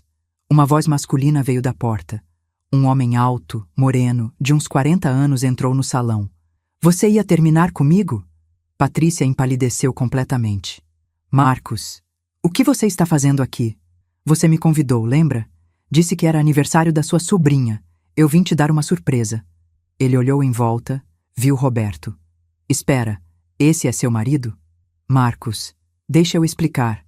Você me disse que estava separada, que só faltava assinar os papéis. Eu estou.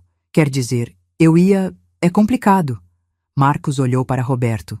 Cara, desculpa. Eu não sabia. Ela me disse que estava divorciada. Roberto apenas acenou com a cabeça, exausto demais para reagir.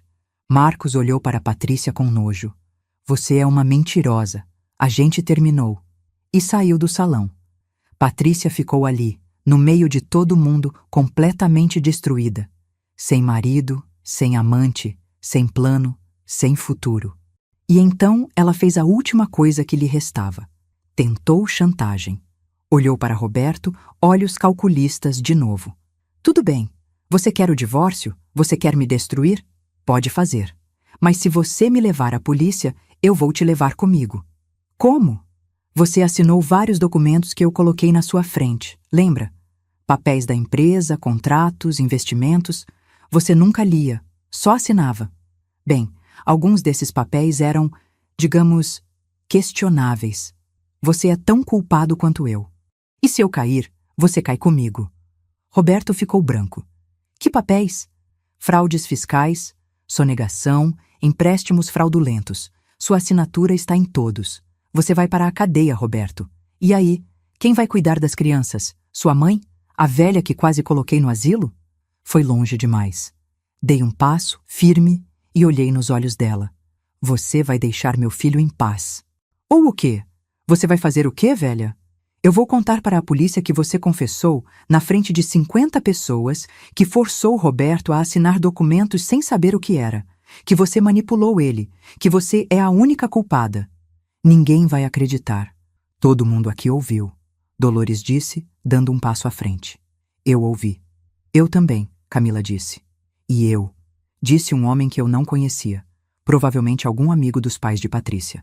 Um por um, todos os adultos no salão levantaram a mão. Eu ouvi! 50 testemunhas. Patrícia olhou em volta desesperada. Não tinha saída. E então ela tentou fugir. Correu para a porta, mas Marcelo, filho de Dolores, a bloqueou. Para onde você pensa que vai? Saia da frente! Não posso. A polícia já está vindo. Dr. Saraiva ligou há 10 minutos. Patrícia se virou, selvagem, procurando outra saída. Correu para a porta dos fundos. André estava lá. Ela estava presa. Se jogou no chão. Começou a chorar. Não era choro real. Era teatro. Última tentativa de manipulação. Roberto, por favor, pelas crianças, não faz isso comigo. Eu sou a mãe deles. Você vai destruir nossa família. Roberto se aproximou. Olhou para ela de cima. E pela primeira vez, eu vi meu filho como um homem completo. Forte. Decidido.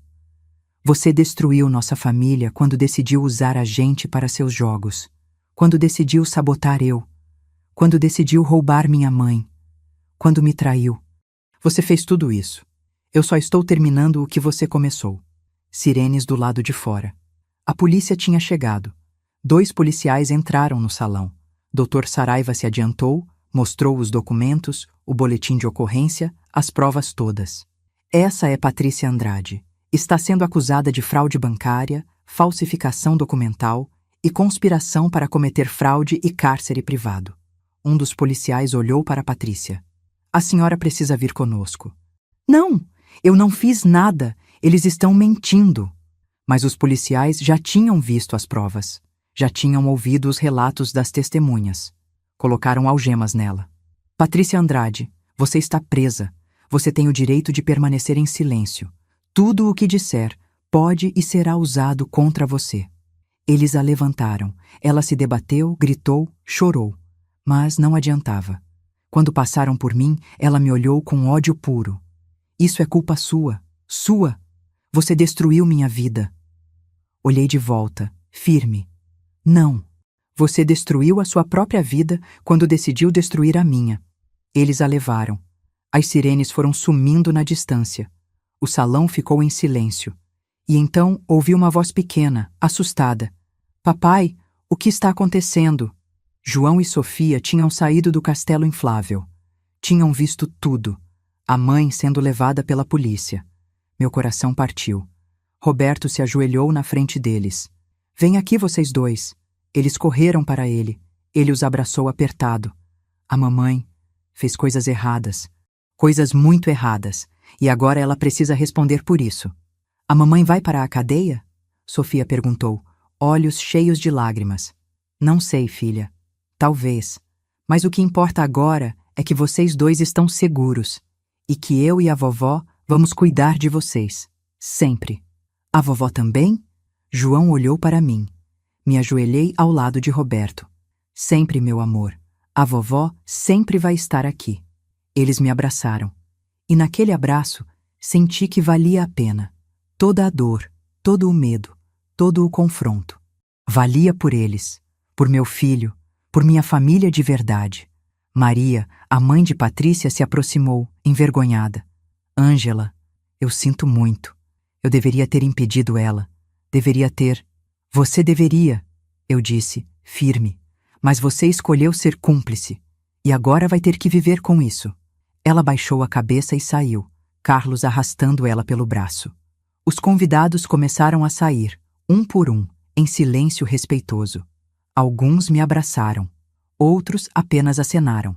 Dr. Saraiva se aproximou. Ângela, Roberto, vocês foram muito corajosos hoje, mas o caminho ainda é longo. Vai ter investigação, processo, julgamento. Eu sei, Roberto disse, e eu vou cooperar com tudo. Quero que tudo seja investigado. Quero limpar meu nome. Vamos fazer isso, juntos. Dolores foi a última a sair. Me abraçou apertado. Você é uma leoa, Ângela. Uma leoa. Obrigada por tudo, amiga. Sempre. Ficamos ali, só eu, Roberto e as crianças, no salão vazio, cheio de balões e decoração de festa. Uma festa que tinha se transformado em campo de batalha. Mas a batalha tinha terminado. E nós tínhamos vencido. Os 3 meses seguintes foram os mais difíceis da minha vida. E olha que eu já tinha passado por muita coisa. Patrícia foi presa preventivamente. A investigação da Polícia Federal descobriu que ela tinha cometido fraudes não só contra Roberto e contra mim, mas contra o próprio banco onde trabalhava. Tinha desviado dinheiro, criado contas falsas, manipulado documentos. O rombo total era de quase 3 milhões de reais. Ela não era apenas uma nora interesseira. Era uma criminosa profissional. Tinha feito isso antes, em outros lugares, com outras vítimas. Nós éramos apenas os mais recentes. Maria, a mãe dela, foi indiciada como cúmplice no plano de me internar.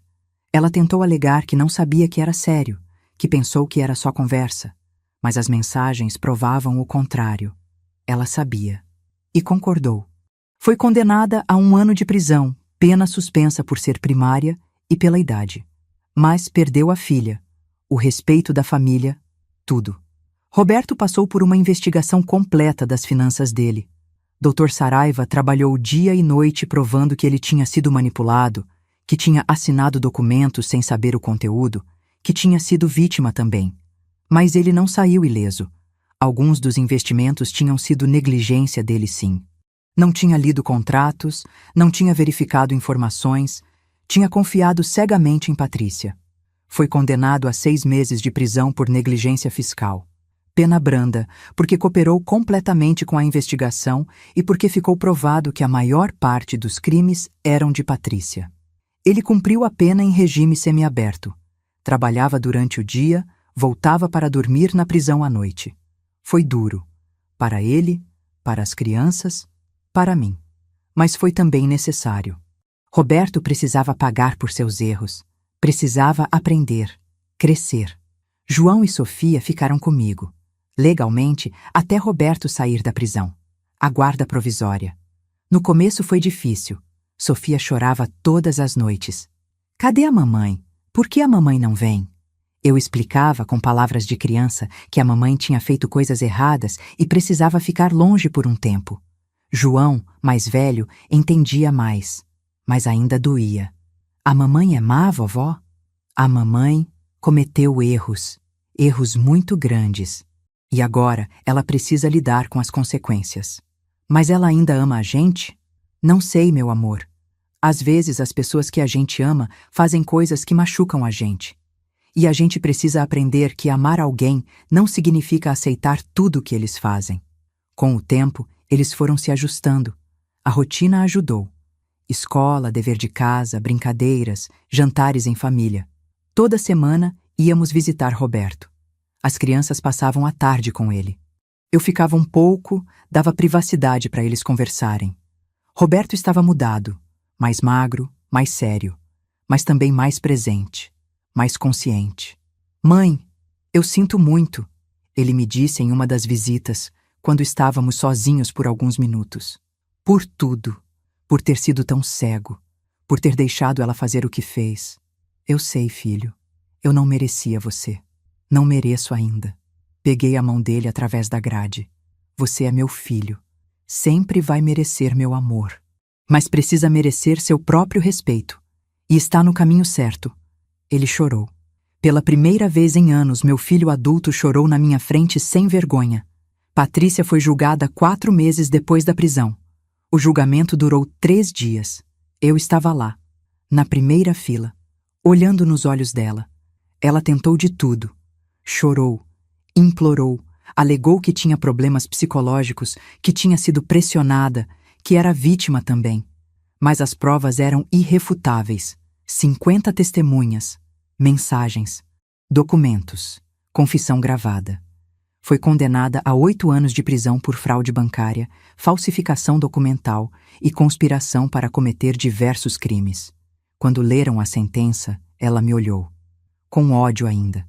Como se tudo fosse culpa minha. Eu olhei de volta, sem raiva, sem medo, apenas com pena.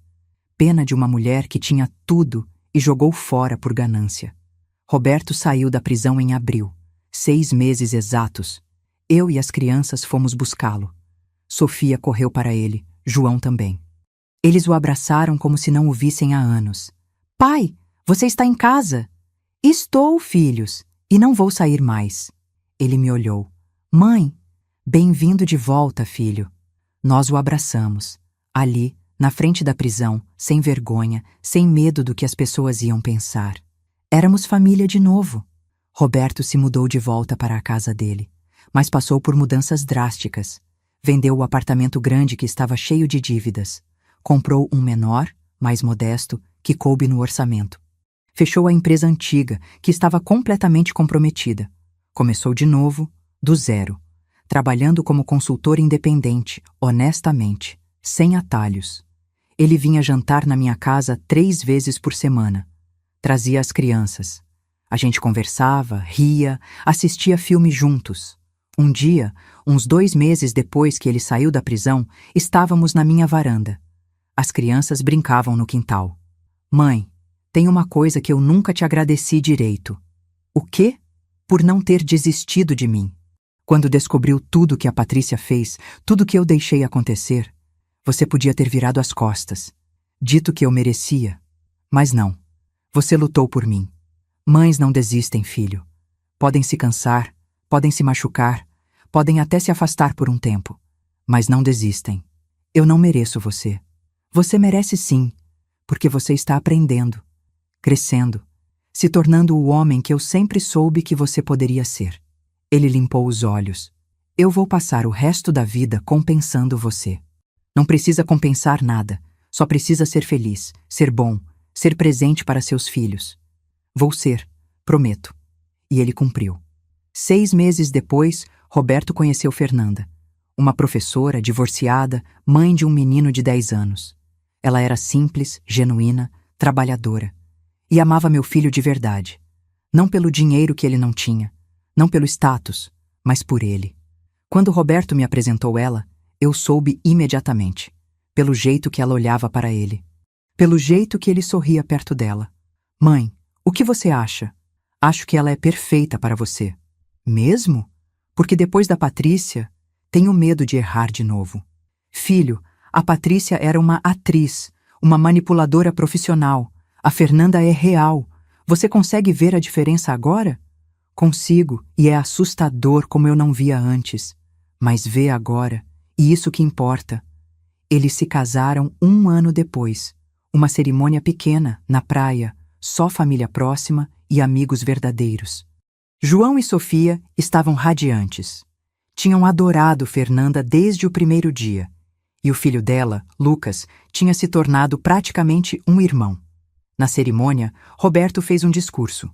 Falou sobre segundas chances, sobre aprender com os erros, sobre gratidão. E então olhou para mim. Mãe, se não fosse por você, eu não estaria aqui hoje. Não estaria livre, não estaria feliz, não estaria vivo, talvez. Você me salvou quando eu nem sabia que precisava ser salvo. Essa nova vida, essa nova chance, eu devo tudo a você. Chorei. Ali, na frente de todo mundo, chorei de alegria, porque meu filho tinha voltado. O menino que eu criei, que eu amava, que eu tinha perdido por anos para uma manipuladora, ele tinha voltado. A vida não ficou perfeita. Perfeito não existe. Roberto ainda tinha dívidas para pagar. Ainda trabalhava duro, às vezes demais. Ainda tinha pesadelos sobre a prisão, sobre Patrícia, sobre tudo o que aconteceu. As crianças ainda tinham momentos difíceis. Sofia às vezes perguntava pela mãe biológica. João tinha raiva de Patrícia, raiva que ele não sabia processar. Fizemos terapia. Eu, Roberto, as crianças, todos juntos e separadamente. Aprendemos a falar sobre o que aconteceu, a processar, a curar. E aos poucos, dia após dia, fomos ficando melhor. Patrícia tentou entrar em contato algumas vezes da prisão. Mandava cartas para Roberto, para as crianças. Roberto não respondia. Consultou o advogado e decidimos que era melhor assim. Corte total de contato, pelo bem das crianças. Ela é a mãe biológica deles. Roberto me disse, incerto. Eles têm direito de saber dela? Quando forem mais velhos, se quiserem procurar, a gente apoia. Mas agora eles precisam de estabilidade, de paz. Não de uma mãe manipuladora tentando usar eles de novo. Ele concordou. Maria, a mãe de Patrícia, tentou se reaproximar algumas vezes. Mandava mensagens, ligava, pedia desculpas. Roberto a bloqueou. Ela sabia, mãe. Sabia e foi cúmplice. Não quero ela perto das minhas crianças. Eu apoiei a decisão. Dolores continuou sendo minha melhor amiga, minha confidente, minha companheira de chás da tarde e conversas longas. Você é uma heroína, Ângela, ela me disse um dia. Não sou não. Só fiz o que qualquer mãe faria. Qualquer mãe? Não. Você foi além. Você foi estrategista. Foi corajosa. Foi leoa. Sorri. Aprendi com você. Mentirosa. Você sempre teve isso dentro de você. Só estava adormecido. Talvez ela tivesse razão. Voltei a fazer coisas para mim. Coisas que tinha deixado de lado por décadas enquanto trabalhava e me sacrificava. Fiz um curso de crochê. Comecei a fazer peças e vender online. Não precisava do dinheiro, mas gostava da sensação de criar. Entrei para um grupo de caminhada de idosos no parque. Fiz amigas novas. Ria mais. Reformei minha casa. Pintei as paredes de cores alegres. Comprei plantas. Fiz dela realmente minha. A casa que eu quase perdi. A casa que eu lutei para proteger. Agora era meu santuário. Um dia, 2 anos depois de tudo, estava na varanda da minha casa. Era fim de tarde. O céu estava alaranjado, bonito. Roberto tinha acabado de ir embora com Fernanda e as crianças. Tinham jantado comigo, rido, conversado sobre as coisas bobas do dia a dia. João tinha me mostrado uma redação que fez na escola, sobre heróis. Ele tinha escrito sobre mim: minha avó é minha heroína porque ela nunca desiste. Mesmo quando as pessoas são ruins com ela, ela não fica ruim de volta. Ela fica forte. Chorei lendo aquilo. Chorei e abracei meu neto apertado. Sofia tinha me dado um desenho. Dela, de João, de Roberto, de Fernanda, de Lucas e de mim. Todos de mãos dadas. Nossa família. Coloquei o desenho na geladeira, ao lado de fotos, ímãs, lembretes de dentista das crianças. Toda a bagunça linda de uma vida normal, real. E agora, sentada na varanda, olhando o céu, eu pensei em tudo que tinha passado. A humilhação de dormir no sofá na casa que eu paguei. A dor de ouvir minha nora me chamar de velha submissa. O medo quando descobri o plano dela de me internar e roubar tudo de mim. A raiva quando descobri que ela estava destruindo meu filho. A coragem que precisei para lutar de volta. O confronto. A exposição, a prisão dela, o processo longo de cura, de reconstrução, de perdão. E agora a paz. Não a paz de quem desistiu, a paz de quem lutou e venceu. Peguei meu celular. Fazia tempo que não atualizava meu status, mas senti que precisava escrever algo. Digitei. Aos 67 anos, aprendi que nunca é tarde para lutar por si mesma. Que ser gentil não significa ser fraca, que aceitar não é o mesmo que se submeter, e que a vingança mais doce não é destruir quem te machucou, mas reconstruir sua própria vida e ser feliz apesar deles. Para todas as mulheres, mães, avós que estão passando por situações difíceis, vocês são mais fortes do que pensam. E merecem dignidade, respeito e amor. Sempre. Postei. Segundos depois, mensagens começaram a chegar. De amigas, de conhecidos, de pessoas que eu nem sabia que me acompanhavam. Você é a inspiração. Obrigada por compartilhar sua história. Eu precisava ouvir isso hoje. Sorri. Se minha história podia ajudar alguém, então tinha valido ainda mais a pena. O sol terminou de se pôr. A noite chegou, suave e estrelada. Entrei em casa. Minha casa. Meu lar. Meu santuário que eu protegi com unhas e dentes. Fiz um chá. Sentei no sofá, não o sofá de búzios, mas o meu sofá, confortável, cheio de almofadas que eu mesma bordei. Liguei a TV. Tinha uma série que eu estava assistindo. Vida normal, vida simples, vida boa. E pensei, isso é vitória. Não precisa ser grandiosa, não precisa ser espetacular. Vitória é acordar de manhã e saber que você está segura, que sua casa é sua, que sua família te ama de verdade, que você tem dignidade. Vitória é olhar no espelho e reconhecer a mulher que você vê. Forte, sobrevivente, vencedora. Hoje, 4 anos depois de tudo, eu estou em Búzios de novo. Mas não é a mesma casa. E não é a mesma Ângela. Aluguei uma casa pequena, só para mim e Dolores. Uma semana de descanso, de amizade, de aproveitarmos a vida. Estou sentada na varanda, olhando o mar. O mesmo mar que vi quando estava sendo humilhada. Mas agora é diferente. Agora eu estou aqui por escolha, com meu dinheiro, minha decisão, minha vida. Roberto e a família vêm me visitar amanhã. Vão passar o dia. A gente vai para a praia, vai jantar fora, vai rir. Como família de verdade. Patrícia ainda está presa. Vai ficar mais 4 anos. Não penso muito nela. Não vale a pena o espaço mental. Às vezes, muito raramente, sinto algo parecido com pena. Ela jogou tudo fora. A família, a liberdade, o futuro, por ganância. Mas a pena passa rápido, porque ela fez escolhas. E escolhas têm consequências. Eu também fiz escolhas. Escolhi lutar. Escolhi não ser vítima. Escolhi proteger o que era meu e quem eu amava. E essa escolha mudou tudo. Dolores sai na varanda com 2 taças de vinho. Brinde. Brinde a quê? A vida, a amizade, a sobreviver a noras psicopatas e sair por cima. Rio. Um riso genuíno, solto, feliz. A vida, eu repito, batendo minha taça na dela. Bebemos. O vinho é doce. O ar do mar é fresco. O céu está estrelado. E eu penso, eu merecia isso. Sempre mereci. Merecia respeito. Merecia dignidade. Merecia ser tratada como ser humano, não como objeto. E demorei 67 anos para realmente entender isso. Para realmente lutar por isso. Mas entendi, e lutei, e venci. E se você está lendo isso, se você está passando por algo parecido, se alguém está te diminuindo, te usando, te manipulando, eu quero que você saiba. Você não é fraca por ser gentil. Você não é inútil por ser velha. Você não é submissa por amar.